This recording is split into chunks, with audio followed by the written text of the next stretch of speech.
Communist कैडरों पर लगातार उन्होंने केस करने का काम किया, जो बंगाल छोड़ के इधर उधर भटकने को मजबूर हुए थे। लोकतंत्र की व्यवस्था है, तो लोकतांत्रिक व्यवस्था में चाहे किसी की भी सरकार हो, जनप्रतिनिधियों को और हर पार्टी के लोगों का अधिकार होता है चुनाव प्लस सीसीटीवी उपलब्ध कराया। तो ये चुनाव आयोग की जिम्मेवारी बनती है।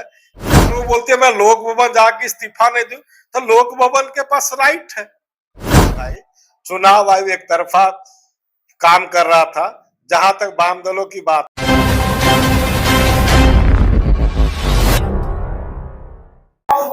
5 राज्यों के चुनाव में सबसे दिलचस्प जो चुनाव राज्य था वो बंगाल था। आपको बता दें, बंगाल पर जो है देश की नजर थी और 15 सालों से जिस तरह से ममता बनर्जी खूंटा गाड़ कर वहां बैठी थी, आज उनका खूंटा जो है भाजपा सरकार के द्वारा हट गया। आपको बता दें कि भारी बहुमत के बाद जो है भाजपा ने अपनी सरकार वहां पर बनाई और ममता बनर्जी को वहां से उखाड़ कर हटाने का काम किया।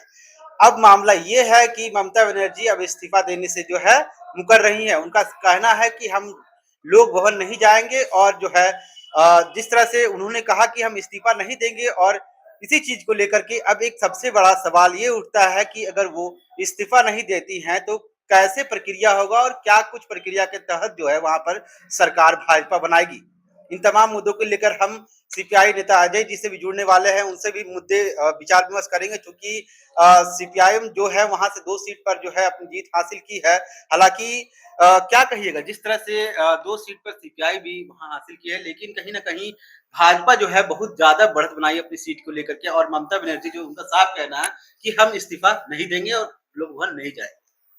देखिए जहां तक बंगाल चुनाव की बात है, तो वहां पर ममता बनर्जी तृणमूल कांग्रेस स्वतंत्र होकर लड़ाई लड़ी थी। अब वाम मोर्चा अपने मोर्चे के तहत सीपीआई, सीपीएम, आरएसपी फॉरवर्ड सब लोगों ने मिलकर चुनाव लड़ा था और कांग्रेस भी अपना चुनाव लड़ रही थी। इसीलिए ये जो भाजपा की जीत कहते हैं, हमने कहा कि सभी लोगों ने ममता दीदी के खिलाफ वहां आंदोलन किया था। ममता बनर्जी के साथ जो लड़ाई चल रही थी, उन्होंने वाम मोर्चा के सरकार के खिलाफ 2011 में सत्ता पाई थी और उन्होंने जिस हिसाब से पूरे बंगाल में वाम मोर्चा के कार्यकर्ताओं का जिस तरह से प्रताड़ित करने का काम किया, लगभग हमको लगता है 100 व्यक्तियों का हत्या हुआ उस दरमियान इस 15 सालों में, और कम से कम 1 लाख कम्युनिस्ट कैडरों पर लगातार उन्होंने केस करने का काम किया, जो बंगाल छोड़ के इधर उधर भटकने को मजबूर हुए थे। तो इन सब सवालों को लेकर वाम मोर्चा अपने मजबूती से चुनाव लड़ रही थी। और हम जहां तक बात करते हैं कि सत्ता में कौन आता है, ये महत्वपूर्ण नहीं रखता। सत्ता में ये महत्वपूर्ण रखता है कि जिस तरह से ममता बनर्जी के राज्य में आपने देखा होगा कि बंगाल में लगातार जो है, बंगाल में जिस हिसाब से हिंसा बढ़ रही थी, तो ये भी जब सरकार आई है तो आप देखिए हिंसात्मक कार्रवाई बढ़ गई है। आपने देखा अभी सरकार बनी भी नहीं है और वहां के कई कार्यकर्ताओं पर हमले शुरू हो गए। वहां के टीएमसी हो चाहे कम्युनिस्ट पार्टी के ऑफिसों में हमले शुरू कर दिए। तो ये भाजपा क्या जताना चाहती है? लोकतंत्र है और लोकतंत्र में सभी पार्टियों को चुनाव लड़ने का अधिकार होता है, सभी लोगों को अपना हक अधिकार मिलता है। तो आप दूसरे पार्टी के वैचारिक रूप से अगर आप हमसे भिन्न है, तो क्या आप मेरे घर पे हमला करेंगे? क्या मेरे ऑफिसों पर हमला करेंगे? क्या मेरे कार्यकर्ताओं पर आप हमला करेंगे?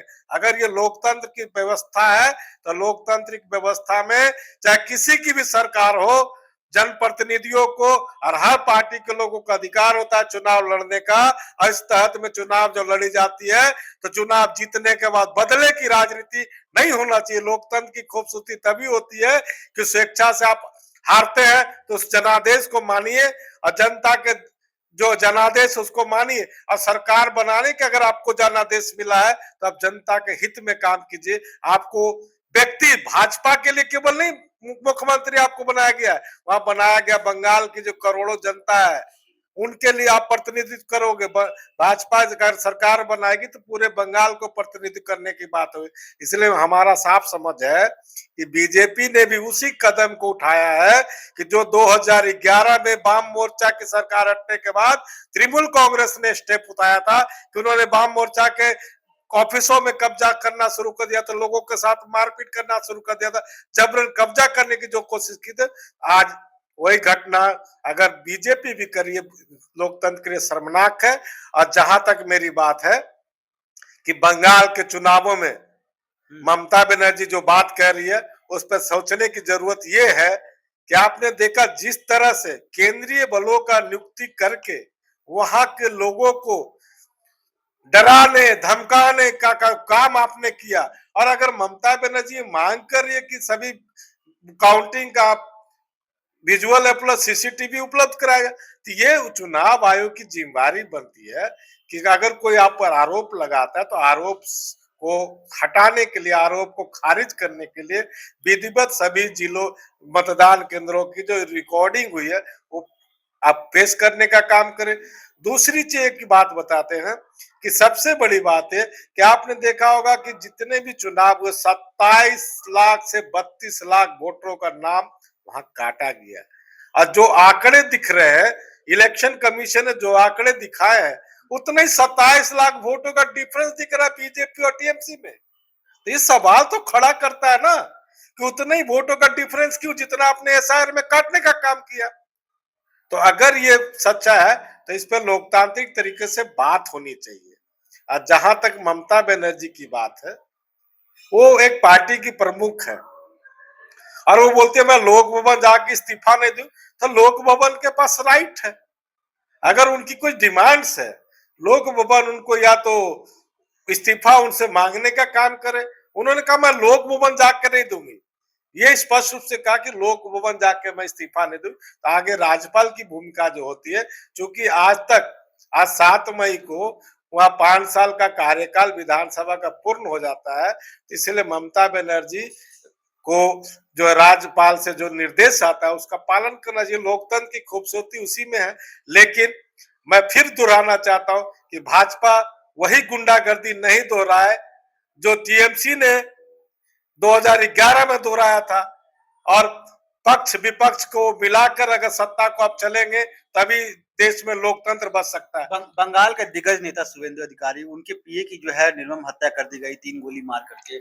क्या लगता है इसके बाद भी आप बोल रहे हैं कि जिस तरह से टीएमसी जिस तरह से वाम दलों पर जो अत्याचार एक बार की थी, तो क्या भाजपा अब स्थिर है इस चीजों को लेकर? नहीं, अगर इस तरह की बात है, मैं बहुत स्पष्ट को केंद्रीय प्रतिनिधि बल है वहां पर, शुभेंदु अधिकारी को सीआरपीएफ की सुरक्षा दी गई है। उनके पीए को मार अरे भाई मैं कह रहा हूँ सुरक्षा दी गई है। और इलेक्शन कमिश्नर ने कहा और क्या बोलते हैं पूरे प्रशासन, होम मिनिस्ट्री ने, गृह मंत्री ने कहा कि जब तक हम हैं इलेक्शन के बाद भी केंद्रीय प्रतिनिधि बल वहां तैनात रहेगी। तो भैया फेल्यूर अब किसका है?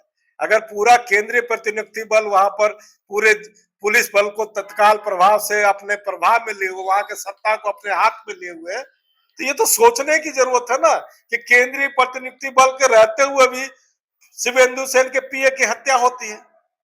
ये सवाल खड़ा करता है कि भैया आपके हिसाब में पूरा राजपाट है, आपके आपने आपने पूरा बंगाल को जीता पुलिस बल का, और वो बल आपकी सुरक्षा देने में सक्षम है, तो आम नागरिकों का क्या होगा? ये सवाल तो खड़ा करता है। इसलिए शुभेंदु अधिकारी के पीए की अगर हत्या होती है, इसका हम निंदनीय, इसकी निंदा करते हैं कि किसी भी तरह के राजनीति में किसी भी व्यक्तिगत हत्या नहीं होनी चाहिए।